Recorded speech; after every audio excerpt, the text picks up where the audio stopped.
Bonjour, merci beaucoup de cette introduction.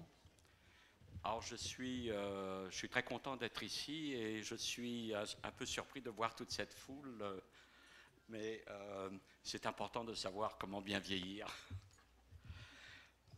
Je vais vous présenter, ce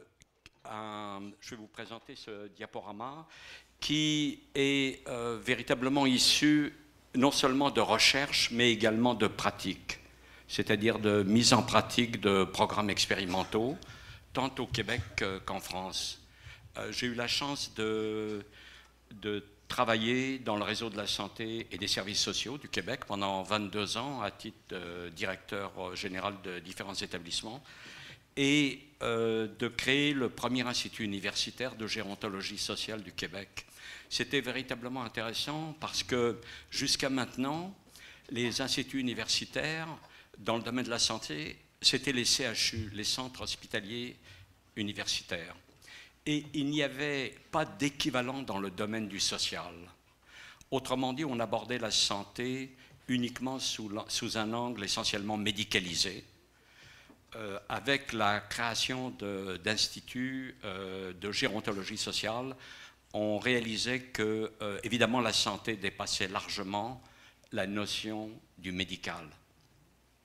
Et puis, c'est ce qu'on va voir au cours de cette session. Alors, on va examiner les processus naturels du vieillissement, ensuite les 6 facteurs prédictifs des modes de vieillissement. Il faut également comprendre, on va s'interroger sur pourquoi la plupart des programmes de bien vieillir échouent et quelle est la nature de la résistance au changement. Et l'approche, ensuite, l'approche que nous avons été amenés à développer, tant au Québec qu'en France, l'approche à tout âge, et avec cette dimension sur le pouvoir des autres. Ensuite, les 10 commandements du bien vieillir et l'identification d'un programme pour amener les gens à maîtriser les principaux outils du bien vieillir. Alors, en gros, c'est le sommaire. Alors, comme on l'a brièvement souligné, effectivement, dans notre société, le vieillissement est synonyme d'un processus de détérioration physique et cognitive. Madame Simone de Beauvoir en avait parlé dans quelques-uns de ses livres. Alors, il y a un processus de détérioration physique et cognitive. Bon, on le conçoit, c'est quelque chose de réel, mais ça n'est pas que ça, évidemment, on va le voir. Et le déclin inéluctable de la jeunesse, là également, on est tous ici en ayant un certain âge et on n'a plus évidemment le même corps que lorsqu'on avait 20 ans. L'important, c'est évidemment de savoir tirer parti de comme on est et de compenser les déclins inévitables, mais qui peuvent parfaitement être compensés. Peut-être pas, on n'arrivera jamais à courir comme un jeune qui a 20 ans ou 25 ans ou 30 ans, mais on peut faire pas mal d'autres choses. Les problèmes, ces stéréotypes qu'on peut ranger sous le terme d'agisme, c'est-à-dire l'espèce de, non pas de racisme, mais de vision négative pour tout ce qui est relié à l'âge, sont centrés sur 3 éléments clés, à mon sens. Il y a évidemment dans notre société, il y a un culte de la jeunesse dont on a un exemple flagrant avec les publicités. Presque toutes les publicités sont orientées sur des personnes qui ont le profil d'Adonis et de Vénus. Or, c'est quand même, c'est pas si fréquent que ça. Et donc, on est toujours par rapport à ces images, on est en déficit manifestement. Il y a également la médicalisation du vieillissement. Et vous savez, il y a beaucoup de statistiques. Un des problèmes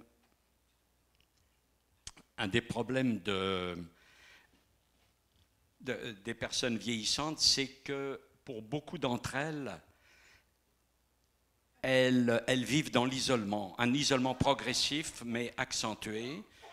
Et il y a suffisamment de... On a beaucoup de statistiques qui montrent que malheureusement, cet isolement les amène à consommer de plus en plus de psychotropes pour calmer leur anxiété, leur angoisse, etc. Et dans certains cas, les personnes qu'elles voient régulièrement, ce sont moins leurs amis que le médecin. Et quelquefois, la visite au médecin est motivée surtout par le besoin de parler à quelqu'un, à un être humain. Donc la médicalisation du vieillissement est un problème parce que malheureusement notre système de santé est orienté vers la guérison des dysfonctionnalités et non pas la promotion de la santé. Troisième point, la transformation continue des exigences professionnelles. Alors on est rentré dans une situation qui est difficile à vivre. Pour beaucoup d'entre nous, on doit continuellement se maintenir, comment dirais-je, accroître son expérience pour ne pas se laisser dépasser. Par exemple, au niveau de l'informatique, on est très très vite dépassé et donc les gens travaillent des années. Et ils doivent, ils sont vite déclassés. On perd très rapidement l'expertise qu'on avait, ne serait-ce qu'il y a quelques années, alors que ça n'était pas le cas il y a 2 générations ou même une génération passée. Donc ce sentiment d'être en perte de vitesse, même quand on n'est pas très âgé, accentue les exigences professionnelles accentuent ce sentiment d'isolement et d'agisme, puisque dans certains cas, par exemple en France, à partir de 50 ans, si on a perdu son travail, c'est très difficile de retrouver un autre boulot. Et pourtant, on n'est pas vieux à 50 ans, mais on a comme le sentiment d'être passé de l'autre côté presque. Et donc, c'est ainsi qu'il y a, se propage dans notre société cette crainte et cette appréhension du vieillissement. Il faut bien comprendre que c'est quelque chose qui est lié spécifiquement à notre culture. On sait bien que dans certaines sociétés, par exemple africaines ou même chinoises, il y avait ou japonaises jusqu'à encore récemment, un très grand respect accordé aux aînés qui n'avaient pas le sentiment d'être déclassés, donc de se sentir en situation enfin, d'exclusion. Mais dans notre culture, en particulier, notre forme de culture, c'est un problème. Mais en réalité, il faut qu'on prenne conscience que ce n'est pas une fatalité et qu'on peut lutter contre ça. Alors en gros, le vieillissement, c'est quoi? Alors il y a des êtres, littéralement des êtres vivants qui sont immortels. Ils peuvent mourir accidentellement, c'est-à-dire certaines méduses peuvent être mangées par je ne sais pas quoi, mais elles vont mourir. Mais sinon, si elles n'ont pas d'accident, elles vont vivre normalement éternellement parce que leur biologie les ramène, même pour certains, à un stade larvaire où elles recommencent leur cycle. Donc, on ne vieillit pas à cause de la nature de la biologie, mais pour des raisons qui tiennent aux lois de la physique. L'entropie, etc.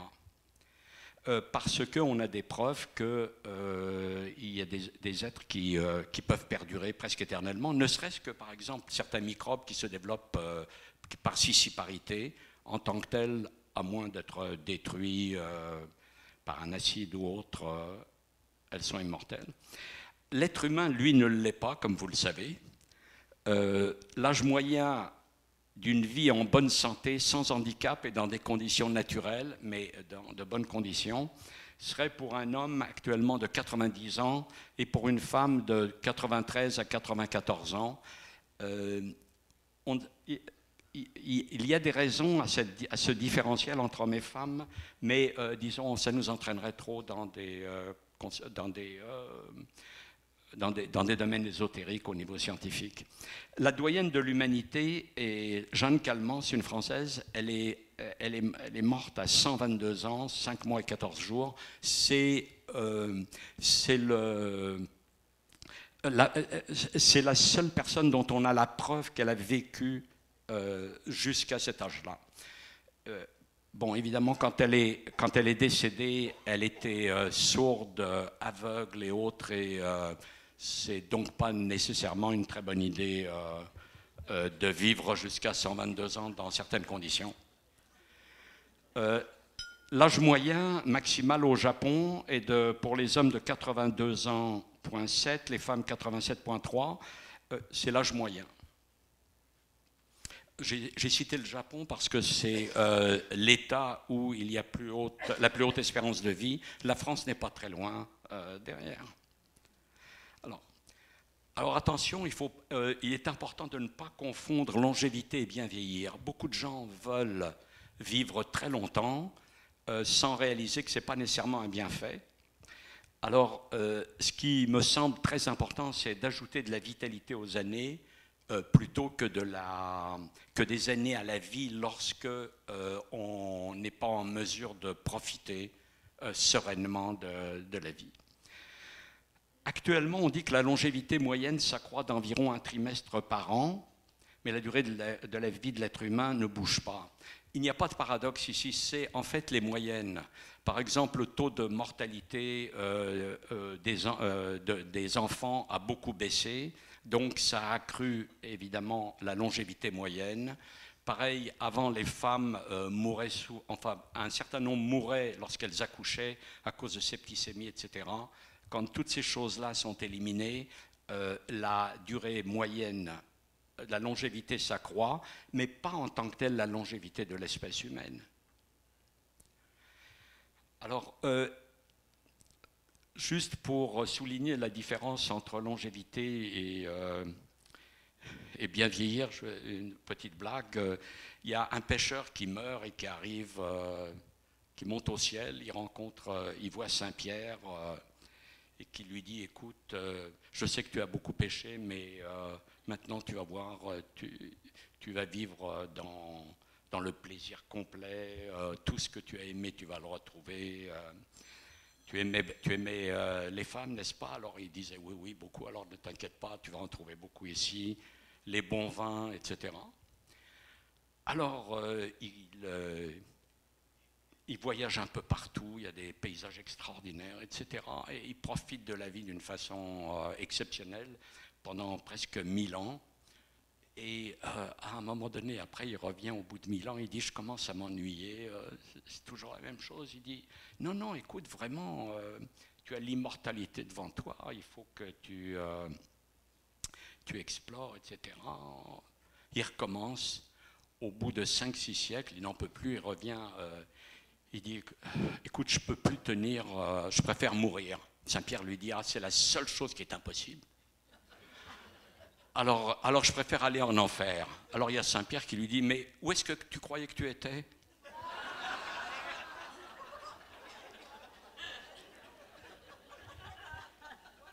Donc, il faut tenir compte que la vie en tant que telle...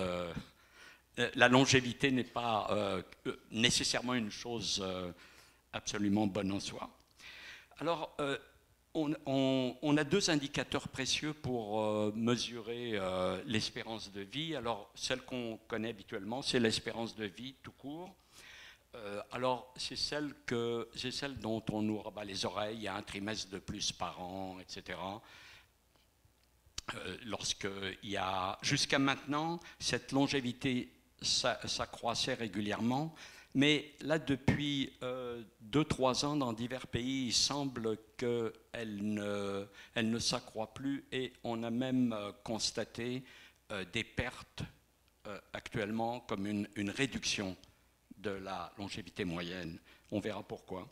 Mais il y a un autre indicateur qui est beaucoup plus important, selon moi, c'est l'espérance de vie sans incapacité ou l'espérance de vie en bonne santé. Celui-ci est beaucoup plus important parce que lorsqu'on vit disons, 90 ans sans incapacité, là, on est capable de faire des choses, on est capable d'exister, d'avoir des projets. Tandis que lorsqu'on vit dans une situation très difficile, comme grabataire, complètement paralysé, c'est évidemment tout à fait autre chose.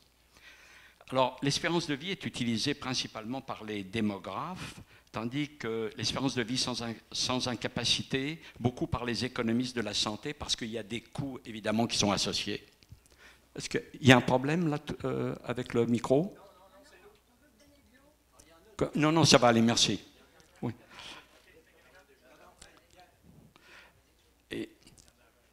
Alors, comme je disais tout à l'heure, en France, l'Institut national de la statistique a constaté un renversement de tendance qui est assez inquiétant.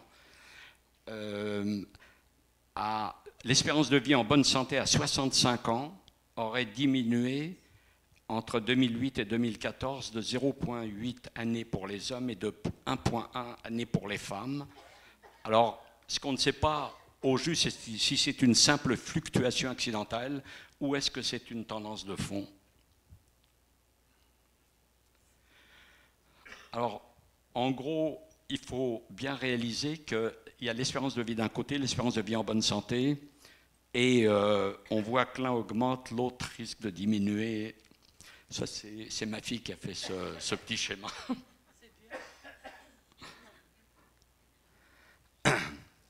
Alors, les processus naturels de vieillissement, comme on l'a dit, il est impossible, les lois de la physique sont véritablement impossibles à violer, en tout cas au niveau macroscopique.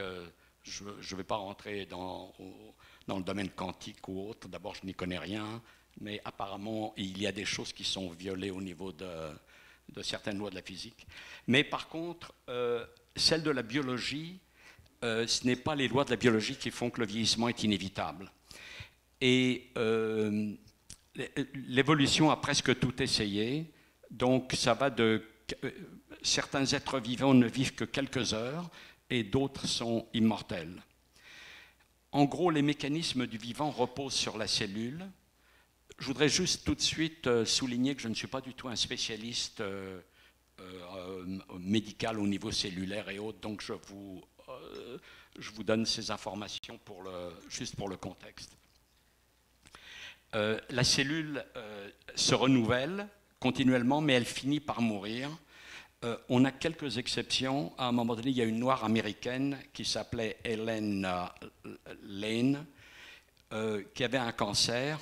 On a extrait certaines cellules de ce cancer, et depuis, ces cellules sont devenues immortelles. Ce sont des cellules HeLa qui sont utilisées dans tous les laboratoires du monde. Ce qui est absolument dégueulasse, c'est qu'on n'avait pas du tout demandé son accord à cette personne. Les cellules ont été maintenant commercialisées et sans qu'il y ait eu... maintenant, au moins, il y a la reconnaissance du nom. Alors, il y a diverses hypothèses pour expliquer le vieillissement. Qu'est-ce que c'est vraiment? À cause de quoi on vieillit? Alors, j'en ai identifié ici 5, essentiellement, les plus importantes. Il y a la nutrition, mutation néfaste, raccourcissement des télomères, radicaux libres et effets paradoxaux des gènes au cours de la vie. Alors, le premier, la nutrition, vous connaissez, il y a un proverbe qui dit qu'on creuse sa tombe avec ses dents, à savoir qu'on mange habituellement, on mange beaucoup trop. Je parle dans nos sociétés, évidemment. On mange trop et souvent mal. Vous connaissez le ministère de la Santé au Québec avait sorti une formule que je trouve très bonne, le 0,5-30, 0 cigarette, 5 portions de légumes et de fruits par jour et 30 minutes d'exercice. C'est 3 impératifs. Okay. Et donc la nutrition... on a constaté, en faisant des expériences, qu'on pouvait accroître la durée de vie de souris. On a essayé ça sur des souris, des rats et quelques autres animaux, de 12 à 35%. On a accru leur longévité de 12 à 35% en réduisant leur nutrition, c'est-à-dire la quantité de nourriture d'environ 30%, mais en leur donnant tous les nutriments nécessaires en termes de protéines, vitamines, etc. Sauf qu'on ne peut pas faire d'expérience sur les êtres humains pour plein de raisons. L'une d'elles, d'abord pour des raisons éthiques, évidemment, premièrement. Deuxièmement, il faudrait savoir à quel âge commencer, et on ne pourra jamais le faire avant l'âge du consentement éclairé. Et troisièmement, il est très difficile de surveiller quelqu'un tout le temps parce qu'il pourrait tricher, c'est la fin. Donc, tandis que les rats ou les souris, on est capable de totalement contrôler ce qu'il en est. Mais dans tous les cas, l'être humain est beaucoup trop complexe parce que les dimensions sociales sont également très très importantes. Ça l'est également, mais beaucoup moins pour les animaux de laboratoire. Donc la nutrition est un élément qui explique le vieillissement. Il y a les mutations néfastes, évidemment, aussi bien les mutations génétiques, mais les mutations causées par la radioactivité, par des tas de choses. Alors il y a des milliers de mutations qu'on subit continuellement chaque année, tous, tant qu'on est, mais notre système immunitaire, lorsqu'il fonctionne bien, les élimine régulièrement.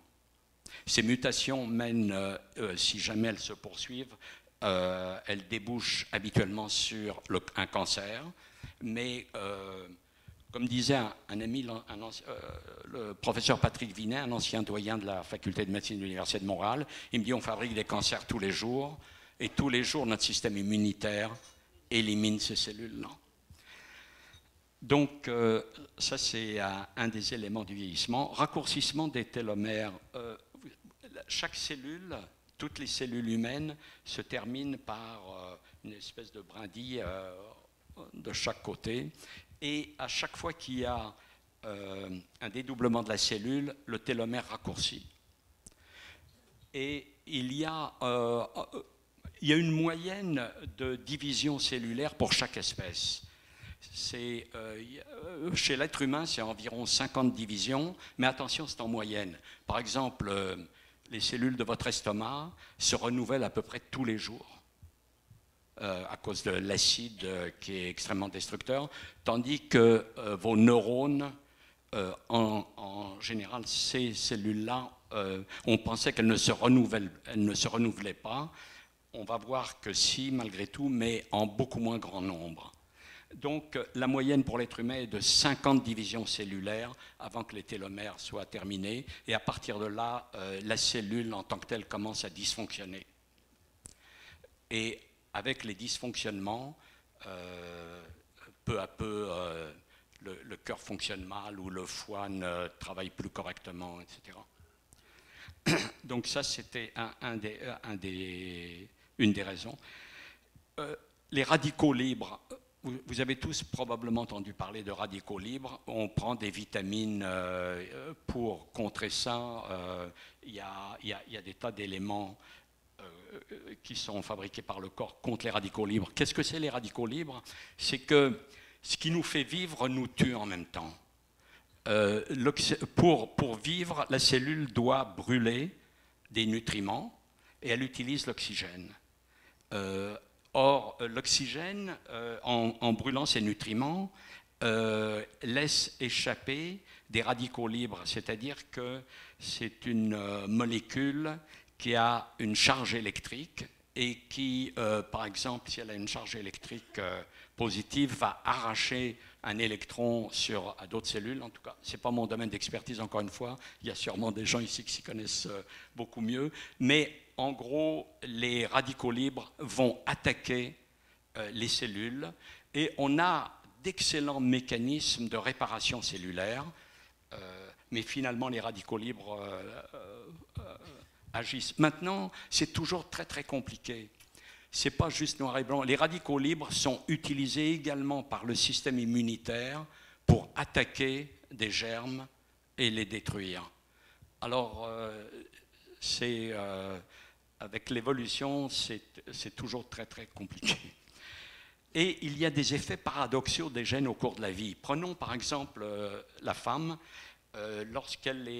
Tant qu'elle n'a pas de ménopause, elle produit certaines hormones qui maintiennent ses os en bon état, etc. Lorsque la ménopause se produit, il y a la diminution de ces hormones fait que ces os s'affaiblissent, mais en même temps, si on veut les compenser, ça peut induire, comme on l'a vu, certains cancers. Donc c'est quelque chose d'assez compliqué. Et par ailleurs, on arrive à éliminer peu à peu toutes les conséquences, par exemple les maladies infectieuses, encore qu'avec la résistance antibactérienne actuellement, ça devient compliqué. Mais on mourrait de moins en moins de maladies infectieuses, etc. Lorsqu'on élimine à peu près toutes les causes, grâce au progrès de la médecine, de mortalité évidente, il y en a une qui ne disparaît jamais, c'est le cancer, et on peut dire que le cancer, c'est véritablement l'autre face du vieillissement. En ce sens que les cellules, si on les maintient en vie, finissent à un moment donné par déraper.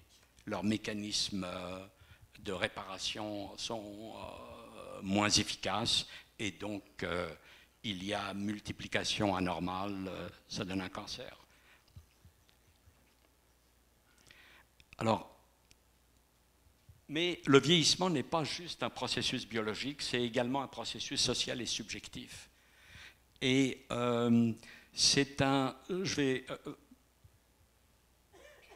voici un exemple d'un effet important au niveau social. Il y a une Helen Langer, était une psychologue à l'université de Harvard, et elle a mené une expérience en 1981.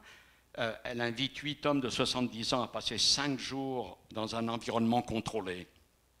C'est-à-dire, elle a tout ramené, l'environnement, c'est-à-dire il n'y avait pas de miroir, ni rien de ce genre. La musique, c'était celle qui datait de leur quarantaine, etc. Donc, un environnement totalement contrôlé. Ils ont été testés avant de venir, quant à leur dextérité, et ils ne peuvent parler durant les 5 jours que de leurs souvenirs datant de 30 à 40 ans passés. Et à la fin de l'expérience, on s'est rendu compte que tous étaient en meilleure forme. Et 2 d'entre eux qui marchaient avec une canne en arrivant s'en débarrassent, leurs réflexes sont meilleurs, ils avaient l'impression d'avoir rajeuni de 20 ans. En 2010, la BBC... Pardon ? Pas de miroir. En 2010, la BBC réitère l'expérience et les résultats confirment la première. En gros, l'effet social, psychologique est très important dans le vieillissement. Si par exemple, vous êtes dans un groupe et on vous considère comme quelqu'un de vieux et on vous met un petit peu à l'écart, etc., ça va finir par avoir un impact négatif sur vous. Tandis que si par exemple, vous êtes toujours au centre des commandes à piloter, à mettre en place des projets, vous allez maintenir un niveau d'activité, de dynamisme nettement supérieur. Alors, maintenant au niveau sociétal, le terme âge d'or, en fait, c'est un autre mot pour qualifier l'entrée dans le monde des vieux ou sortie du monde des actifs. Alors, les caractéristiques clés de la vieillesse, retraite ou âge d'or. La plage de vie à compter de 60 ans, elle a énormément augmenté. Maintenant, elle va de 15 à 35 ans. C'est-à-dire quelqu'un à 60 ou 65 ans a encore une très bonne espérance de vie, disons de 15 à 35 ans. La moyenne pour les hommes est de 22,7 ans, pour les femmes 27,3. Ça, c'est une moyenne. Par contre, la moyenne de vie sans incapacité, elle n'est plus, pour l'homme, n'est plus de 22 ans,7, elle est de 16 ans. Autrement dit, il a 6,7 années de vie avec incapacité significative. Et la femme passe de 27 ans à 19 ans, 27,3 à 19 ans. Alors, durant l'âge d'or, il n'y a plus de, c'est-à-dire lorsqu'on est retraité, il n'y a plus d'obligation de travail salarié, ni même fréquemment sa possibilité. On s'est rendu compte que beaucoup de gens attendent la retraite et au bout de 2-3 ans, un certain nombre recherchent du travail. quelquefois pour des raisons pécuniaires, clairement, d'autres fois évidemment pour tout simplement parce qu'ils ont besoin de faire quelque chose. Et donc le travail est mis de côté. Or, le travail est quelque chose d'excessivement important dans notre société parce que c'est ce qui définissait l'identité sociale pour la plupart d'entre nous. Si vous, au temps féodal, l'identité sociale était définie par son appartenance à des classes qui étaient immuables. On était soit noble, soit paysan, c'est-à-dire rien du tout, soit on faisait partie du clergé, on avait pour cela curé ou autre, et donc la personne, elle était absolument définie par son état de naissance, et son travail était lié à son état de naissance. Tandis que dans nos sociétés, depuis l'époque moderne, c'est le travail qui nous définit fondamentalement. Par exemple, les gens se rencontrent, ils disent « Bonjour, qu'est-ce que vous faites ? Je suis électricien, je suis éboueur, je suis banquier. » On se définit presque tout le temps, 95% du temps, avec sa carte de visite qui identifie notre utilité sociale. Or, lorsque on perd cette source fondamentale d'identité, on perd quelque chose de très très important, puisqu'on se retrouve avec une identité vague qui est retraitée. Alors, il n'y a plus de contraintes pour structurer la journée. On est libre, mais on est souvent perdu également, parce que le travail avait ceci d'important, c'est que c'était une contrainte. C'était vraiment une contrainte pour beaucoup de gens. Le travail n'était pas nécessairement agréable, mais ça forçait la personne à se lever, à s'habiller, à aller travailler, à structurer sa journée. C'était comme une espèce de squelette avec lequel il tenait debout. Et lorsqu'on n'a plus ça, lorsqu'on n'a plus quelque chose qui structure notre temps, ça devient très difficile. Alors, donc, on a un sentiment diffus d'inutilité sociale, bien souvent, donc de malaise et pour certains, de détresse.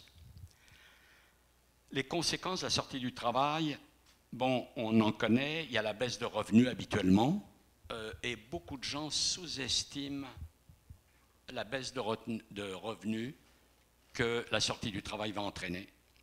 Ils se sont mal préparés et ils sous-estiment ces choses-là.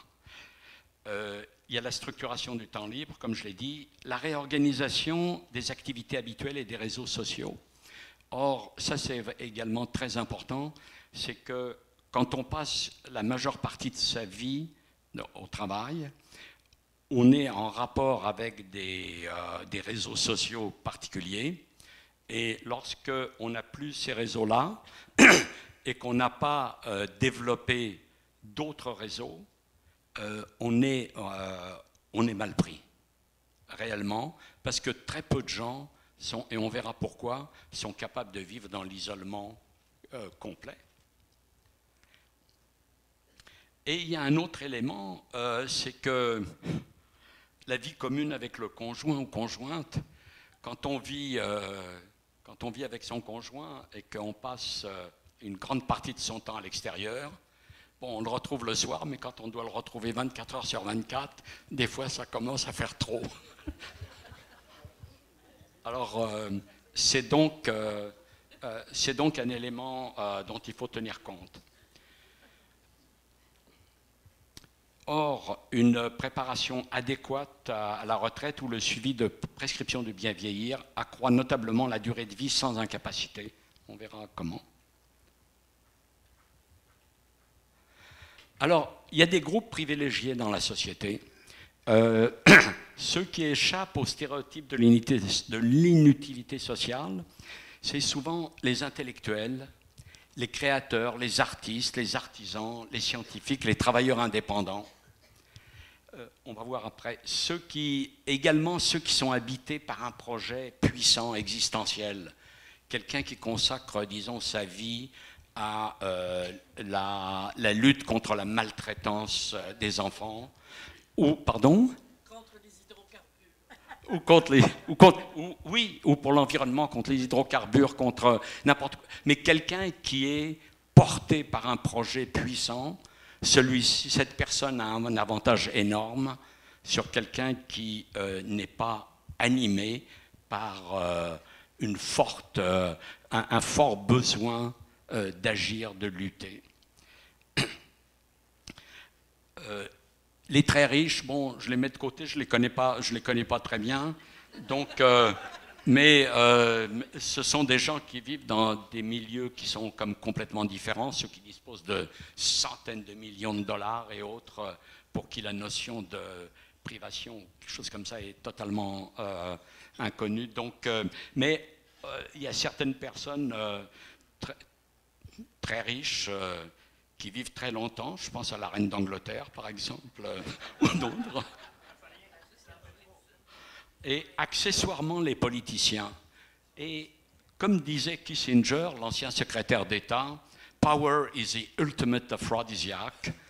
Le pouvoir, malheureusement, conserve.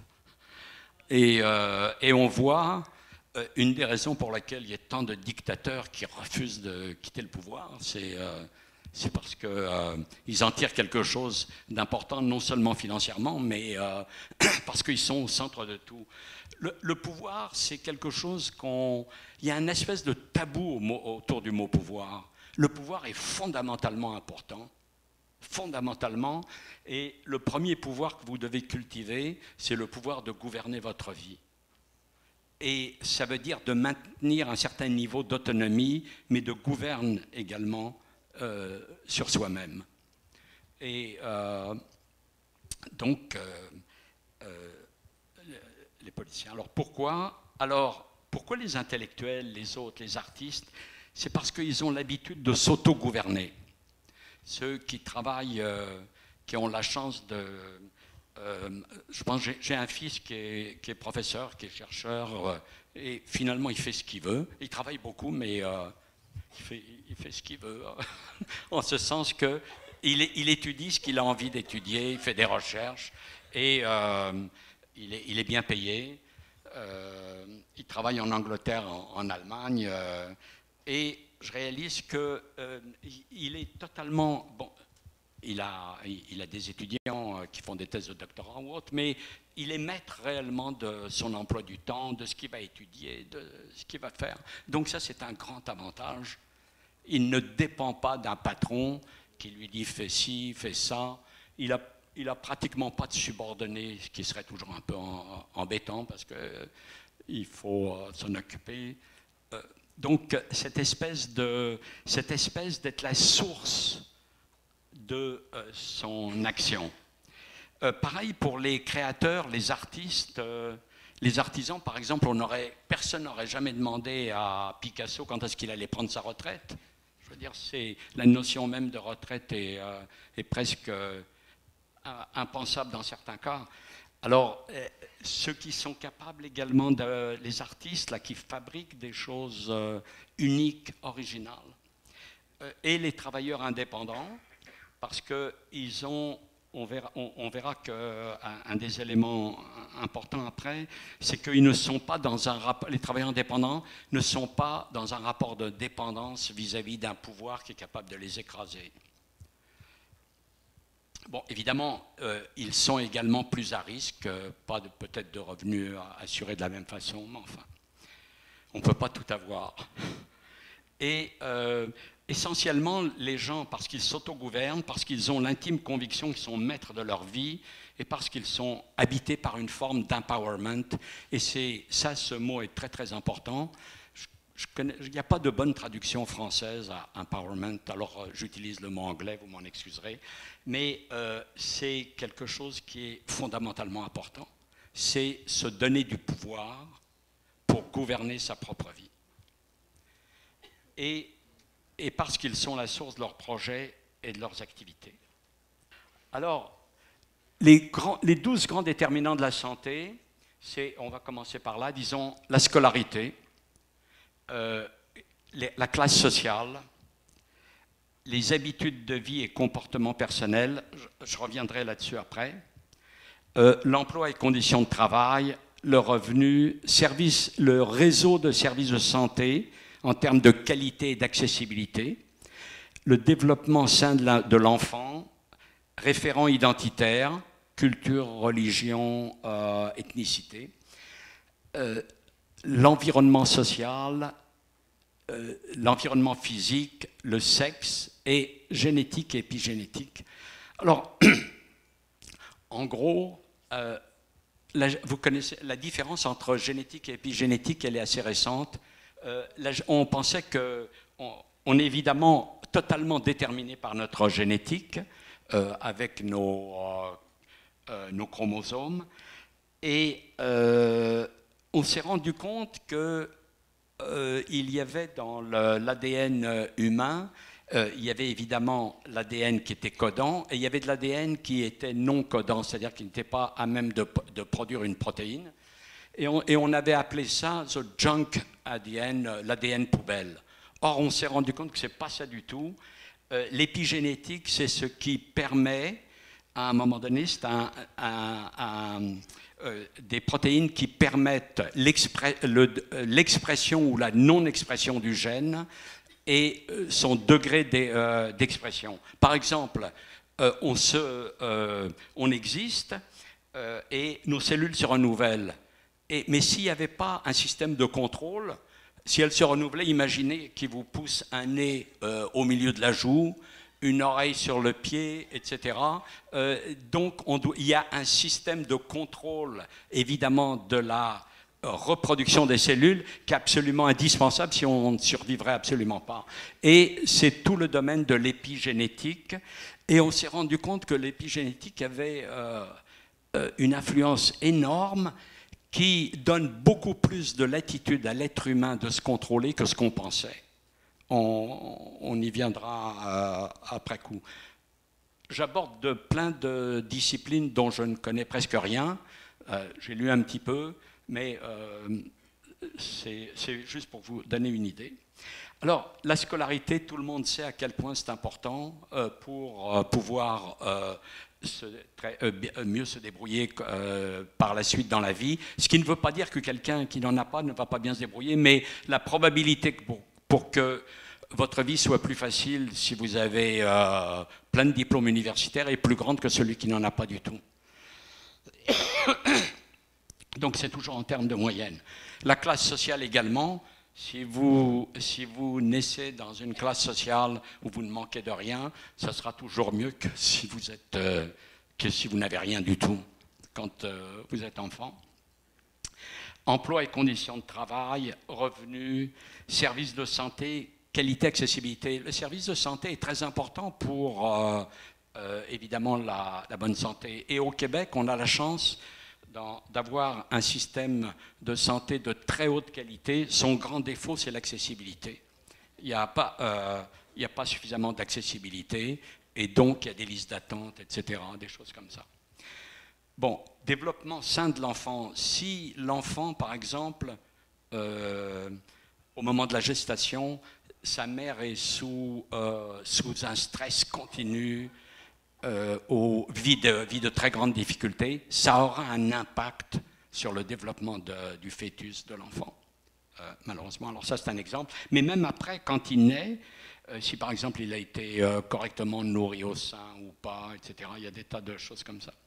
Bon, les référents identitaires, il est clair que par exemple, dans notre société, il y a des groupes sociaux identitaires qui subissent plus de discrimination et de racisme que des autres.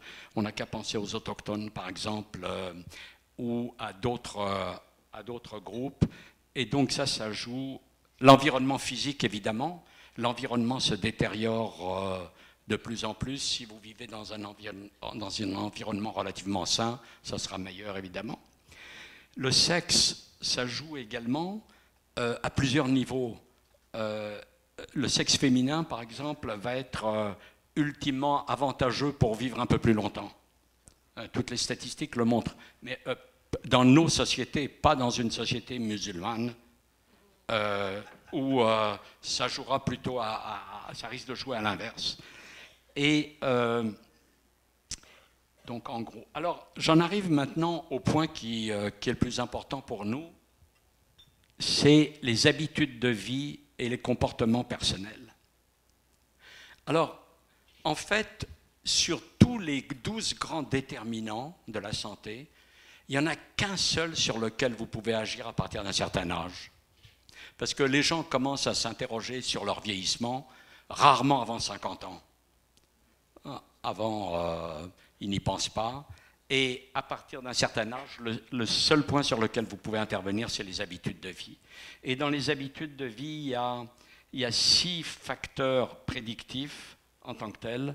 Il y a le mode de gestion de sa vie. C'est comment on organise sa vie, ses revenus, ses dépenses. Et il y a 3 éléments clés, la prudence, la diligence et la persévérance. Il y a beaucoup d'études, il y a des études qui ont été faites, une étude longitudinale qui a été faite aux États-Unis, en Californie, avec l'université, je pense que c'est Stanford ou Berkeley, je m'excuse, je ne me rappelle plus le nom de l'université, qui a duré 80 ans. Alors il y a eu plusieurs directeurs scientifiques et ils ont suivi des gens pendant 80 ans depuis l'âge de 2 ans, 3 ans, jusqu'à essentiellement leur mort. Et ils se sont rendus compte que les 3 éléments clés, 3 éléments avaient une importance considérable sur leur vieillissement, c'est-à-dire s'ils avaient eu une vie intéressante et bien contrôlée. C'était la prudence, la diligence et la persévérance. On y reviendra après. La santé physique, évidemment, c'est tout ce qui touche la nutrition, vie active, sommeil, etc. Il y a la stimulation cognitive, absolument capitale, la socialité de proximité, santé mentale, quête de sens. Alors, comme on va les examiner un par un, Alors, mode de gestion de sa vie, il y a un proverbe américain qui dit « Be prepared, plan well, live long ». Alors, je l'ai souligné, il me semblait ramasser les choses très bien. Prudence, diligence et persévérance, éviter les risques inutiles, assurer sa sécurité financière, s'ajuster aux réalités changeantes, faire prévaloir le principe de réalité, penser au futur en ce qui touche aux relations avec les autres. Alors pourquoi je dis penser au futur en ce qui touche aux relations avec les autres? Eh bien, en vieillissant, autour de nous, les gens finissent par mourir. C'est évident. Et si, par exemple, on ne fait pas d'efforts pour nourrir le réseau social de proximité avec lequel on est en contact, il va finir par se dépeupler et on va dépendre de 1 ou 2 ou 3 personnes. Or, il est donc important de toujours nourrir ce type de réseau, c'est-à-dire se faire de nouveaux amis, avoir de nouvelles activités, etc. Alors, la santé, j'ai identifié les 3 éléments clés. En gros, on va y passer rapidement. D'abord, le premier, le sommeil. Je ne sais pas si vous serez peut-être surpris, mais la plupart des gens ont un manque de sommeil qui est significatif et qui va de 1 heure à 2 heures par jour habituellement. C'est-à-dire les gens ne dorment pas assez. Alors, or, le sommeil est absolument vitalement important pour la santé, pour le système immunitaire, pour des tas de choses. Donc ça, c'est un élément. L'activité physique, elle est absolument capitale. Elle est capitale parce qu'elle a un impact sur le système immunitaire qui est très important et évidemment sur la bonne forme. On y reviendra. La nutrition. Alors la nutrition est vraiment très importante et malheureusement, c'est quelque chose qui est assez mal géré dans nos sociétés.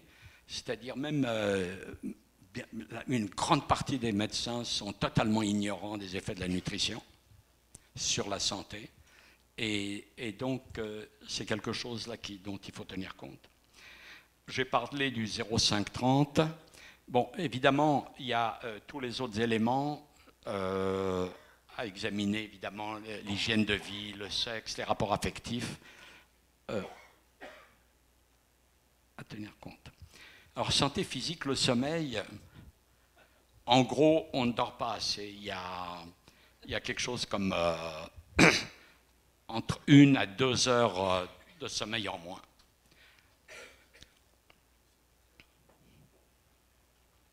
Santé physique, les exercices physiques, vraiment important.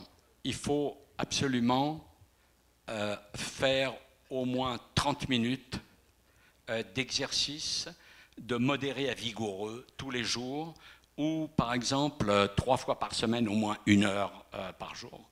Mais je ne vous apprends rien, je suis sûr, vous savez tout ça déjà. Donc c'est 30 minutes par jour accroissent de 3,4 années l'espérance de vie à laquelle on pourrait postuler si jamais on les fait régulièrement. Mais attention, des exercices trop exténuants, quotidiens, usent le corps. Trop, c'est trop. Il y a un effet inverse quand on abuse. Quelqu'un qui ferait 3-4 heures d'exercice exténuant tous les jours, sa santé en pâtira.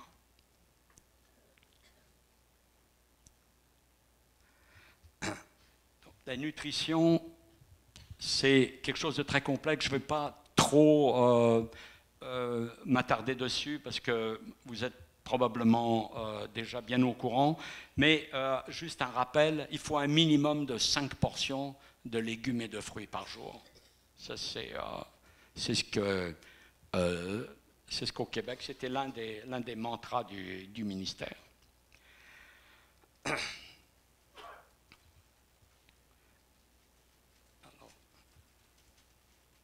Pour ceux qui le désirent, je laisserai une copie du document auprès des organisateurs qui pourront vous la diffuser si vous le désirez. Santé physique, donc en gros, le corps humain n'a pas le meilleur design possible pour vivre bien pendant plus de 100 ans. Alors, mais l'évolution nous a fait comme on est. Et donc, mais d'après Scientific American, c'est comme ça qu'on devrait être pour mieux vivre. Alors, stimulation cognitive, ça c'est quelque chose qui est vraiment très très important. Ça a un impact absolument gigantesque. Notre cerveau varie de 1200 à 1400 cm3, une moyenne de 1300. Il est irrigué par 2000 litres de sang par jour et il fabrique 7 grammes de déchets biologiques tous les jours, ce qui fait que, en gros, on élimine le poids de notre cerveau chaque année facilement, donc à travers ce sang. Or, les exercices physiques sont importants pour maintenir une très bonne circulation sanguine du cerveau. Alors, les grandes fonctions du cerveau, juste un point, le cerveau de l'homme est à peu près 10% plus gros que celui de la femme, mais d'après certains scientifiques, dont Ledo, le cerveau de la femme est plus dense, donc il n'y a absolument aucune base pour affirmer que l'homme serait plus intelligent que la femme, mais bien souvent c'est l'inverse.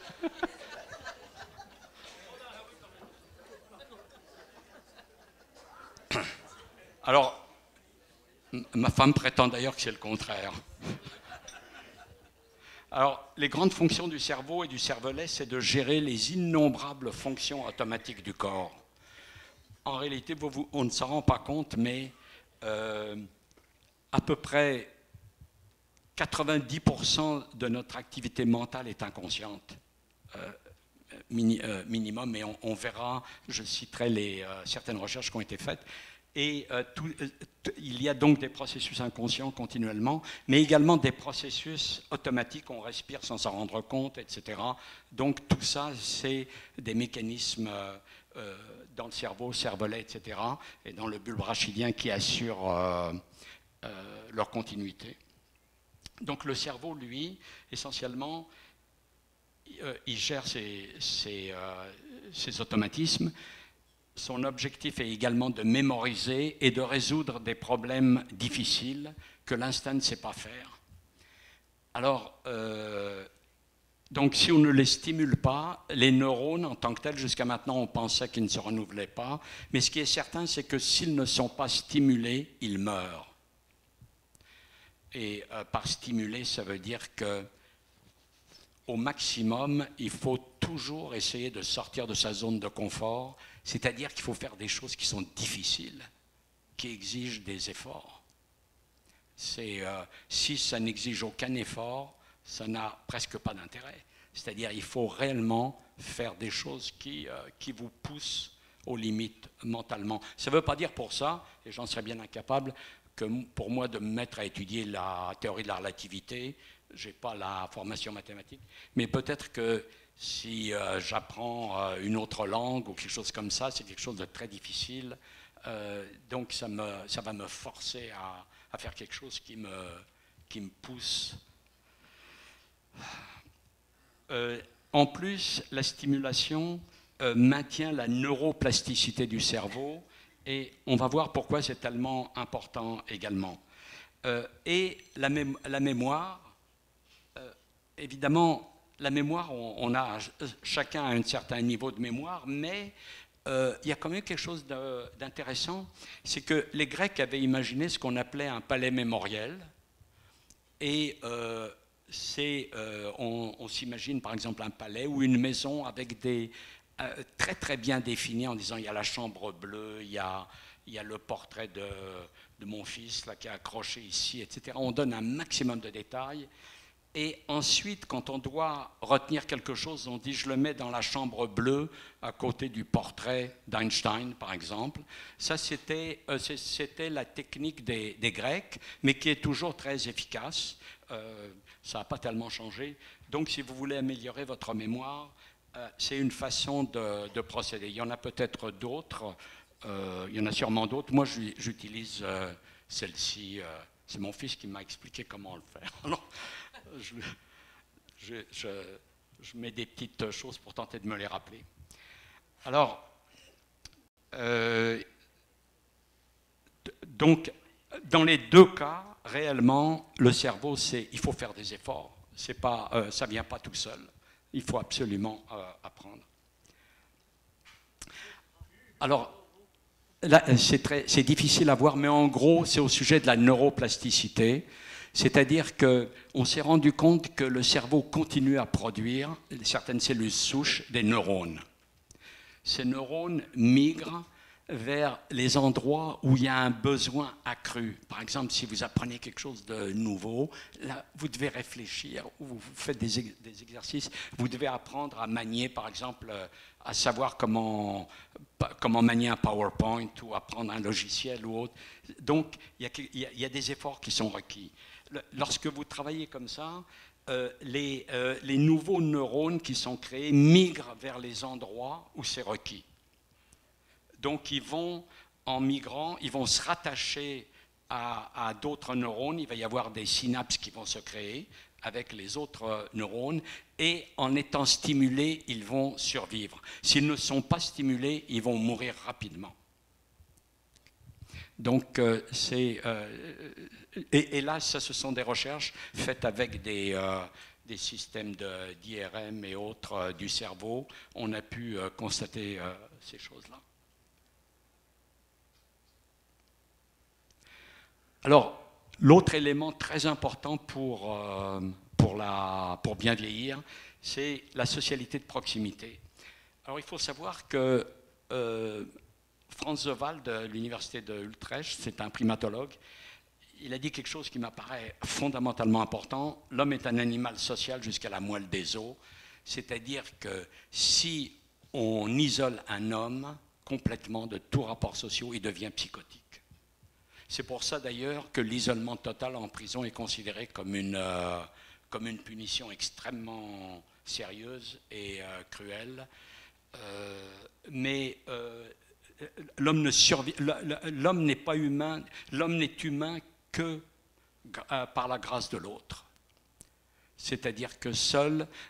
Vous savez, vous prenez par exemple des lions, une troupe de lions, et des tigres. Les tigres, comme les ours, vivent à peu près tout le temps tout seuls, sauf lors du rut. Il y a une rencontre brève, et ensuite chacun va de son côté. Et l'ours, comme le tigre, peuvent parfaitement vivre très bien seul sans devenir psychotique, parce que leur psychisme est ainsi fait. L'être humain n'est pas du tout comme ça. Il ne peut pas survivre du tout sans un rapport continu et intense avec les autres. Également, la notion d'identité, elle est liée au fait qu'on a une identité. Si on était tout seul comme un ours, la notion d'identité serait presque inutile, sauf à le distinguer de ce qui n'est pas un ours. Mais pour l'être humain, la notion d'identité, elle existe du fait qu'on est en relation avec d'autres. Donc, c'est également au cœur de la notion d'identité.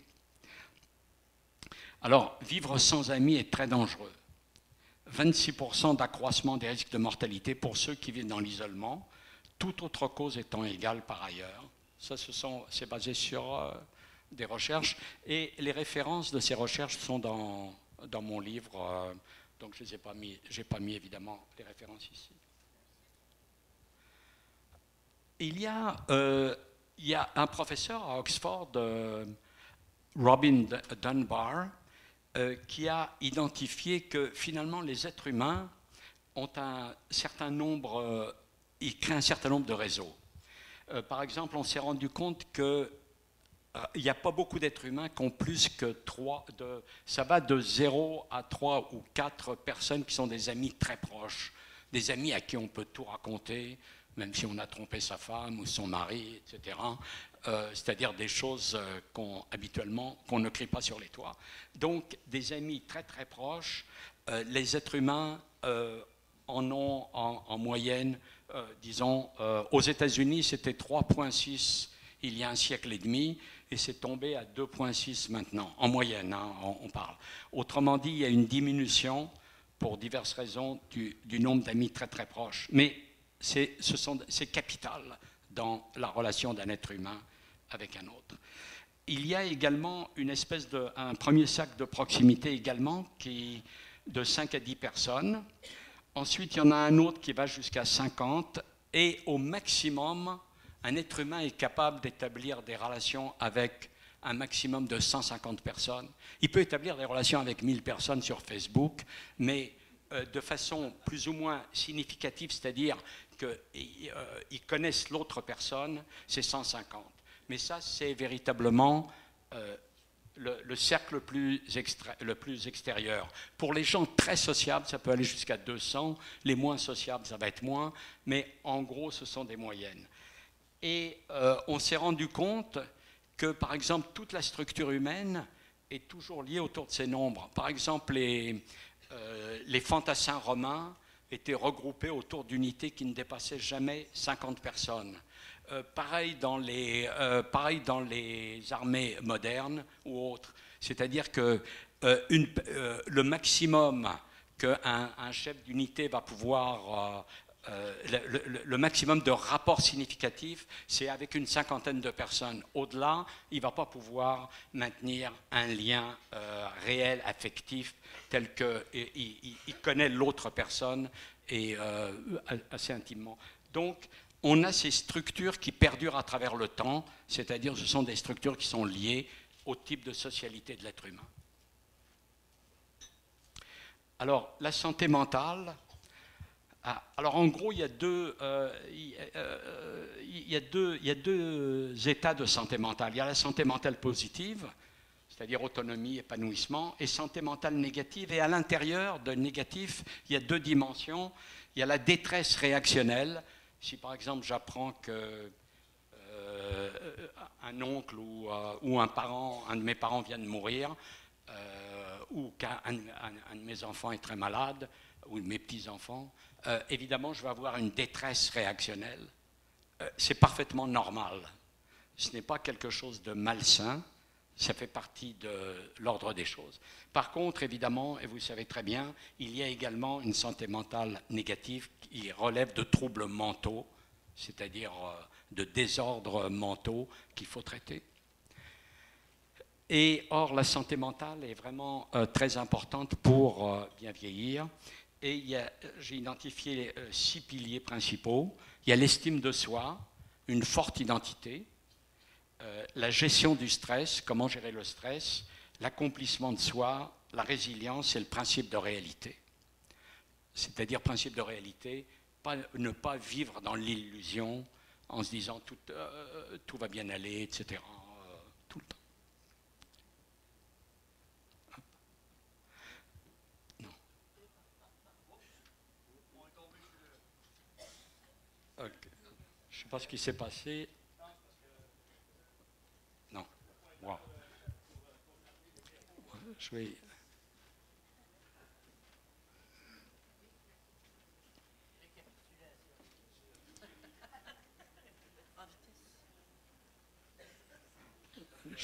J'y arrive. Alors, la gestion du stress.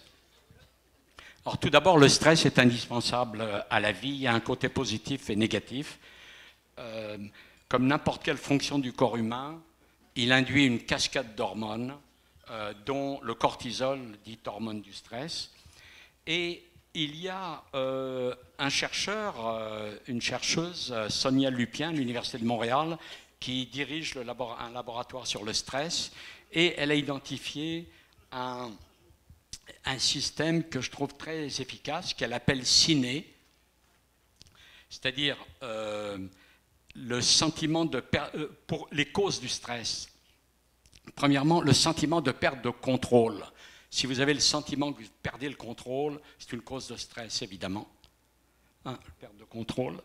L'imprévisibilité ou le fait que la situation n'ait pas été prévue, c'est-à-dire être confronté brusquement à quelque chose de totalement inattendu qui peut être dangereux. La nouveauté de la situation, pareil, on peut apprendre quelque chose de nouveau qui nous désarçonne et on ne sait pas trop comment y répondre.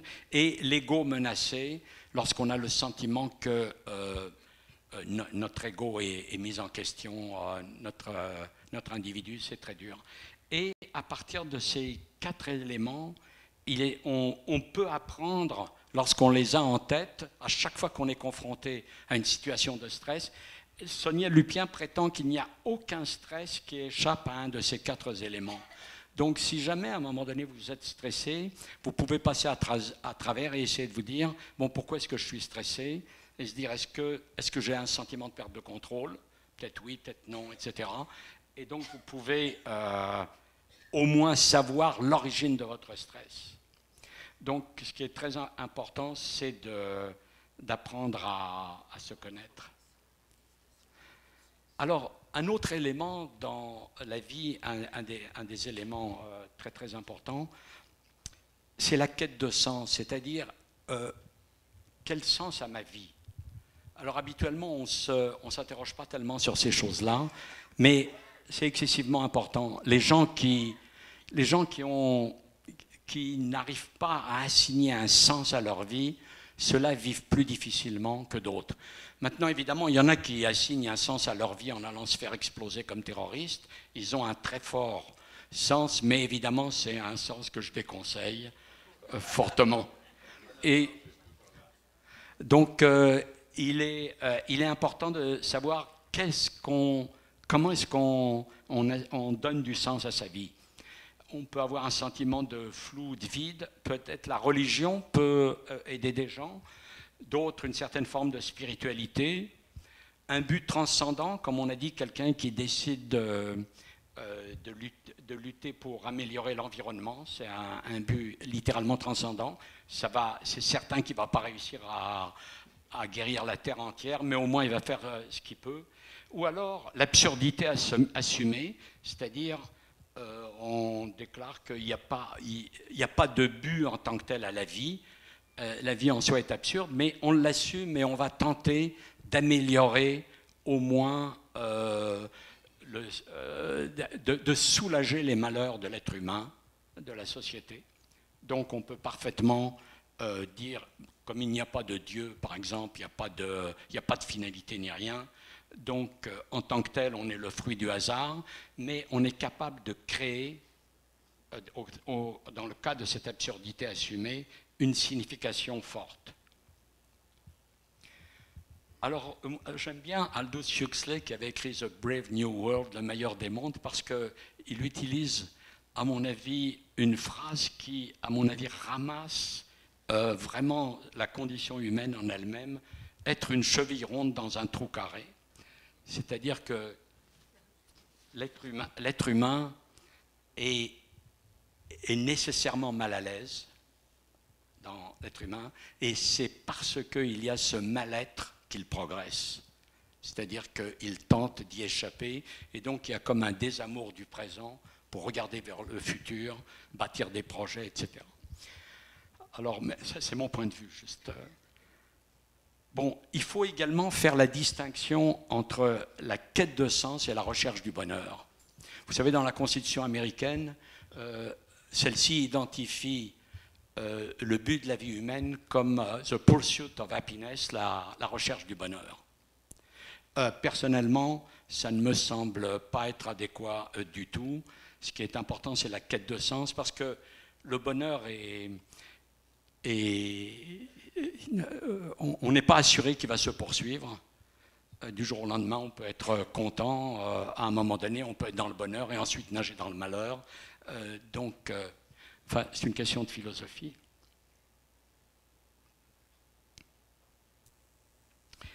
Et pour bien se connaître, il faut également tenir compte du fait de qui vous êtes, votre personnalité. Alors ça, c'est un modèle d'analyse de la personnalité, mais je vais juste vous parler de l'expérience du test de la guimauve de Michel de Stanford, l'université Stanford. C'est un professeur de psychologie. À un moment donné, il a fait plusieurs expériences. Il a ramassé des enfants entre 3 ou 4 ans et 6 ans. Vous la connaissez peut-être. Il les a mis dans une pièce, assis devant eux. Il y avait une assiette avec, dans l'une, une guimauve et dans l'autre 2 guimauves. Et il dit à l'enfant, écoute, tu peux manger une guimauve si tu veux, mais je dois partir pendant 15 minutes. Si tu attends, tu pourras en manger 2 au lieu d'une. Alors il sort et puis il filme les enfants. Alors on voit les enfants qui sont là en train de se forcer, comment ne pas manger. Finalement, une bonne partie attrape la guimauve, ils ne peuvent pas se retenir et ils la mangent. Et quelques-uns arrivent à se retenir.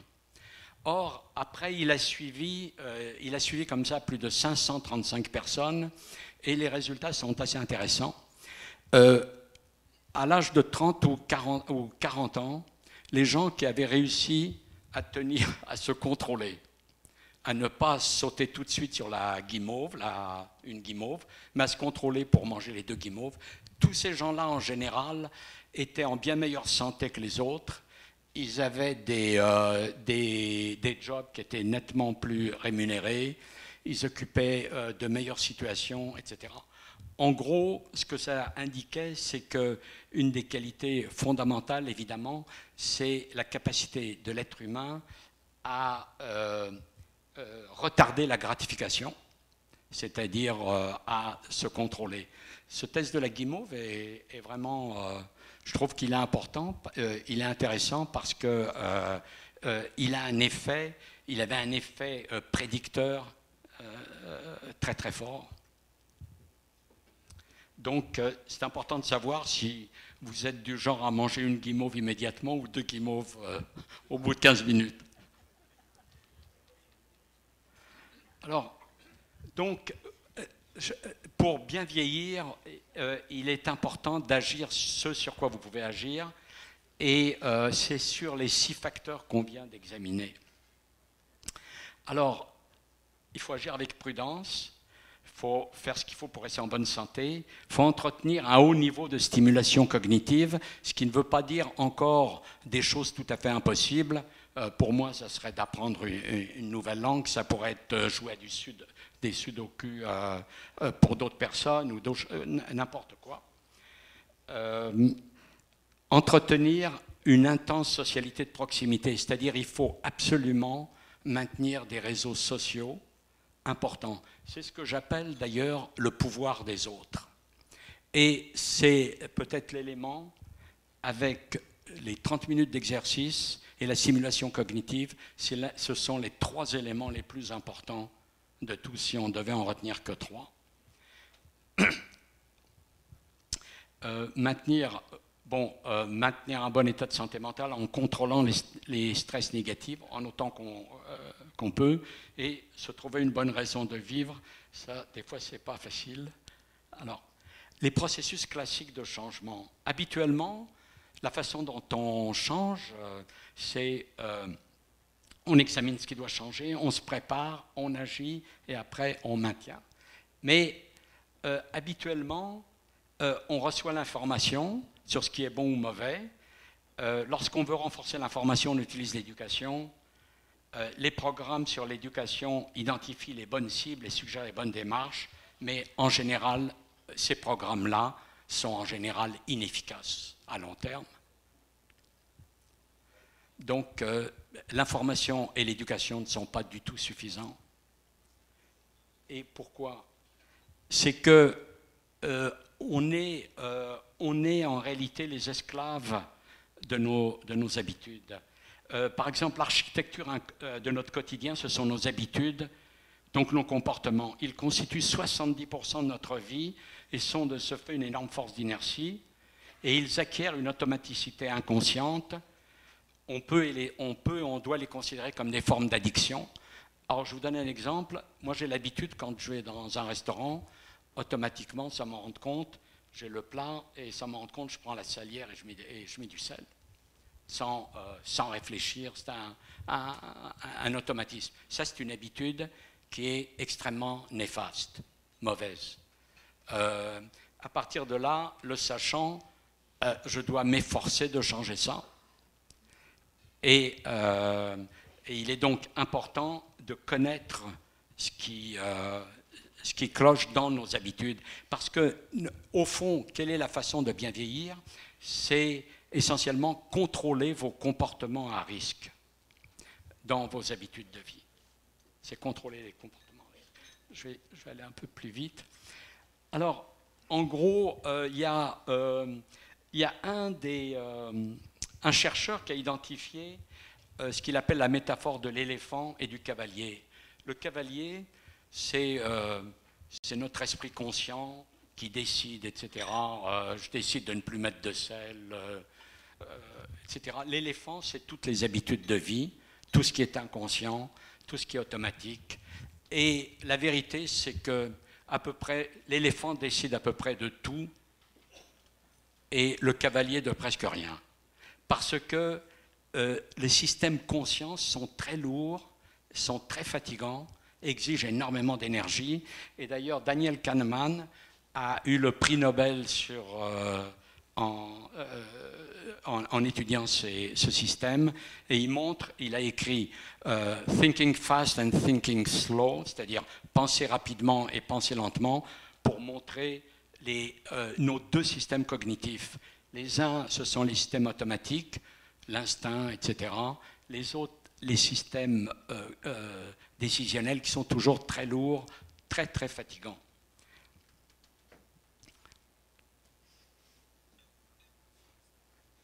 Alors, en gros, c'était pour expliquer de la difficulté de changer. Alors, comment se prendre en main, en gros?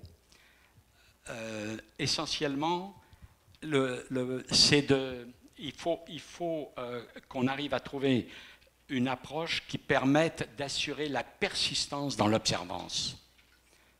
C'est-à-dire que moi, je peux bien me forcer une fois ou deux de ne pas mettre de sel, disons, mais si je ne persiste pas dans l'observance, ça servira à rien. Or, l'une des clés, et c'est véritablement la clé la plus importante là, de toutes les recherches qu'on a faites, c'est d'utiliser le levier interpersonnel. Alors, je vais prendre un exemple. Moi-même, malheureusement, je n'aime pas faire d'exercice physique. Et je suis parfaitement conscient du prix à payer si je n'en fais pas. Et pendant longtemps, j'ai rien fait, mais un jour, j'ai trouvé quelqu'un qui était aussi incompétent que moi, et on a décidé de faire des exercices du squash ensemble, et donc on se donnait des coups de pied dans les fesses 2 fois par semaine pour se forcer à y aller. Ni lui, ni moi n'aimions ça, mais comme il y avait une espèce de contrat implicite, on s'est forcé, et donc pendant plusieurs années, 2 fois par semaine, j'ai été faire du squash, et donc ça m'avait plus ou moins remis en forme. L'un de nous deux, à un moment donné, abandonné, je ne vous dirai pas qui c'est, et donc il faut que je retrouve une autre façon de procéder.